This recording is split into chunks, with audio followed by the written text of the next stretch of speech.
Gawin mo ito para pagpalain ka ng Diyos. Sinasabi ng Diyos, kung sinunod mo lang ang aking mga utos, pagpapala sana'y dadaloy sa iyo, parang ilog na hindi natutuyo ang agos. Tagumpay mo sana ay sunod-sunod, parang along gumugulong sa dalampasigan.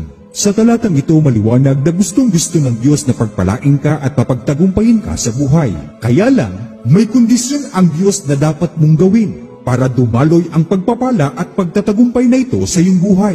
Ang sabi ng Diyos, kung sinunod mo lang ang aking utos. Sa makatuwid, ang hindi pagsunod ng tao sa utos ng Diyos ang siyang pumipigil sa mga pagpapala at pagtatagumpay.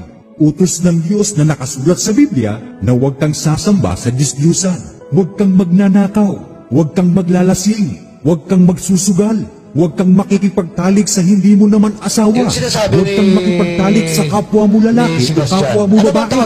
Kung ikaw ay binata't dalaga, huwag mong gagawin ang bagay na para lamang sa mag-asawa.